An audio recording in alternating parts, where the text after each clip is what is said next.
Hey fellas, it's Edge 2006. Doing not so much a gun review, just more of a show a rifle that I got. Well, the reason I started off this video like this, I want to talk about gun socks. It's a good idea to have them if you're going to store your guns in a safe or in a gun cabinet. If you have multiple rifles, you don't want them banging up against each other, dinging each other up, messing with your optics. I mean, this is kind of cool to keep them nice and clean and keep all any blemishes off the rifle, especially if I know the old surplus rifles are already kind of dinged up, but keep them as they are. Don't add any extra dings. These gun socks, you can get them at Academy for about $15 for like 5 or something like that, and they're worth it. They're pretty neat. They come in kind of one size fits all. Alright, and here it is without the sock. We got here is a 1944 Swiss K31 7.5 by 55 Swiss. It's all original. I picked this at a gun show up a couple years back. Got a really good deal. I've been seeing these going on Gun Broker for upwards of sometimes up 400, even higher. Just depends on the guy and what he thought it was worth. Some people fix them up or redo the stocks on them.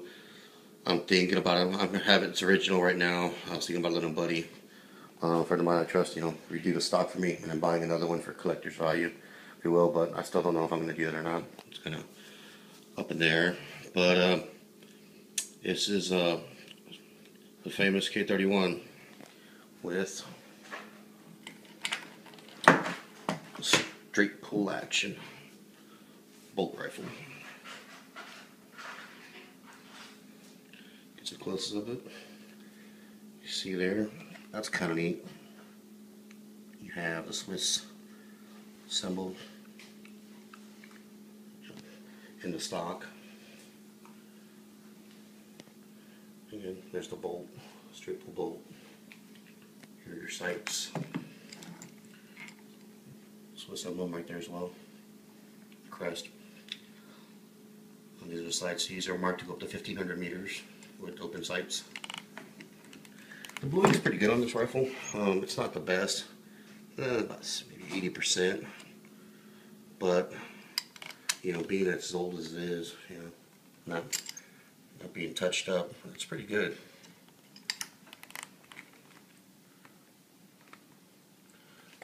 You got your little deal here to put the rifles up against each other. I guess 3 of them, they lock in, and they would put them in the snow when they were doing new practicing their shooting. And the way the Swiss basically set up is they didn't have a standing army. They just had people that were trained and given rifles, and whenever they needed them, they would they were called to defend their local area and get together, kind of like a militia, if I understand.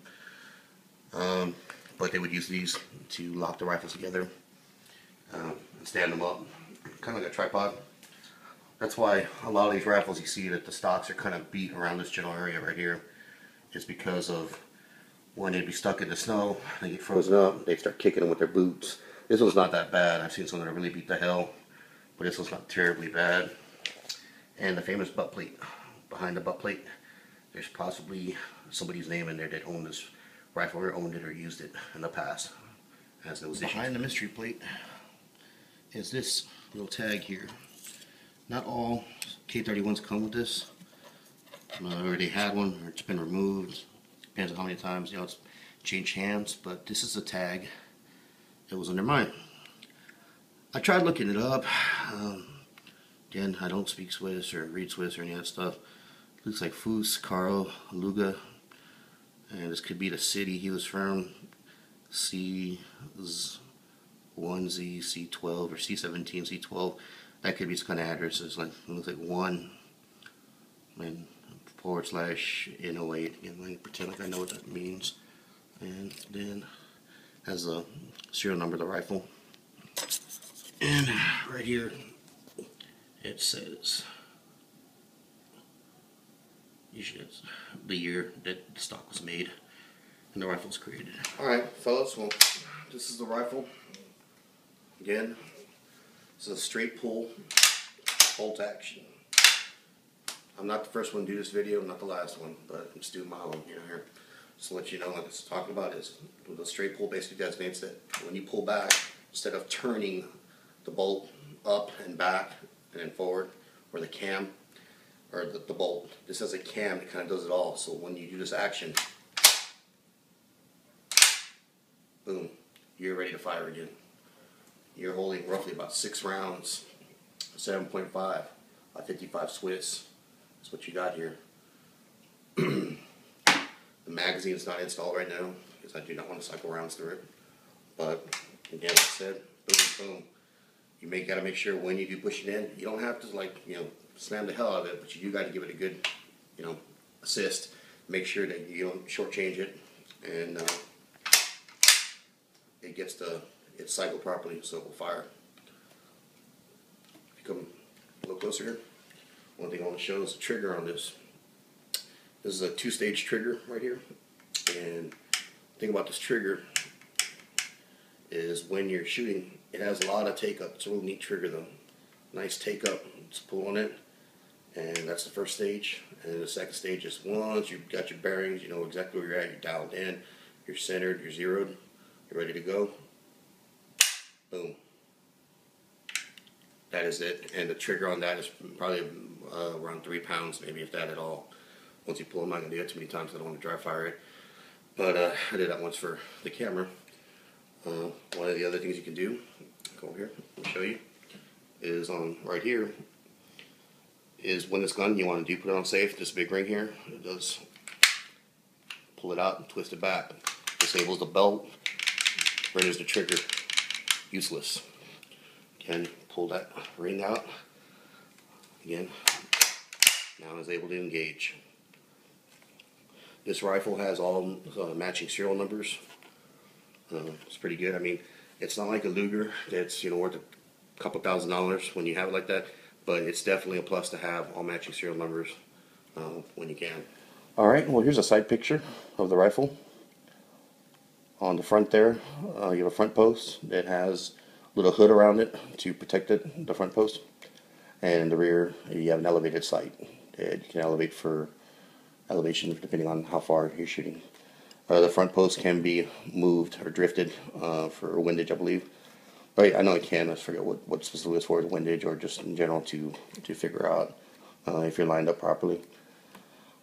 I've had to paint the sights. Just put a little paint marker, white here in the front, some white in the front, and some red on the front post. Sorry, white in the rear, red in the front post. And the reason is because depending on the shade and when you're out shooting, sometimes you're in those